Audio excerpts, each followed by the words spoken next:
নিবন্ধন প্রক্রিয়া নিয়ে ফের বিতর্ক নির্বাচন কমিশন ঘিরে। আমজনতার দল বাদ পড়ায় ক্ষোভ অনশনে দলের সদস্য সচিব। এ ঘটনায় সরব হয়েছেন গণ অধিকার পরিষদের নেতা রাশেদ খান। তিনি মন্তব্য করেন, ইসির সিদ্ধান্ত অযৌক্তিক। এদিকে আমজনতা পার্টির নিবন্ধনের বিষয়টি নিয়ে আলোচনার কথা জানিয়েছেন সিসিএএমএম নাসির উদ্দিন। আগামী জাতীয় সংসদ নির্বাচনকে সামনে রেখে ৩টি নতুন রাজনৈতিক দলকে নিবন্ধন দেয় নির্বাচন কমিশন। তবে সেই তালিকায় নেই আমজনতার দল। আপনারা কি চান আমরা নিবন্ধন পাই? এতে ক্ষুব্ধ হয়ে দলের সদস্য সচিব তারেক রহমান বসেছেন আমরণ অনশনে ইসির প্রধান ফটকের সামনেই।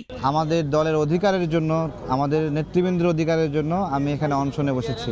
অনশন কর্মসূচির মধ্যেই ইসির সিদ্ধান্ত নিয়ে সরব হয়েছেন গণ অধিকার পরিষদের নেতা রাশেদ খান। তিনি বলেন, আন্দোলন সংগ্রামে থাকা আমজনতার দলকে নিবন্ধন না দেওয়া অযৌক্তিক ও প্রশ্নবিদ্ধ।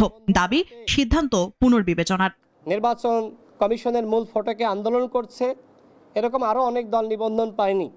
সেক্ষেত্রে আমি মাননীয় প্রধান নির্বাচন কমিশনারকে অনুরোধ জানিয়েছি, সামনে নির্বাচন, আপনি এই বিষয়টিকে গুরুত্বের সহিত বিবেচনা করুন, কিভাবে সমাধান করা যায়। প্রশ্ন তুলেছেন, যেসব দল রাজপথে দৃশ্যমান নয় তাদের নিবন্ধন দেওয়া হচ্ছে কিভাবে।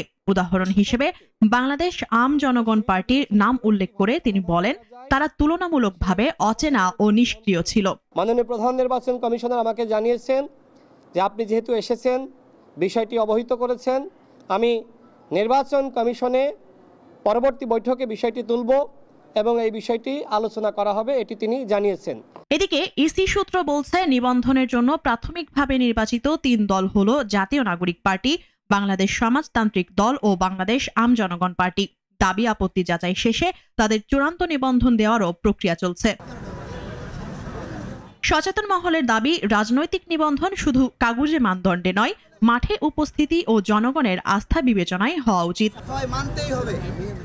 মুনিয়া জুথি, নাগরিক, ঢাকা।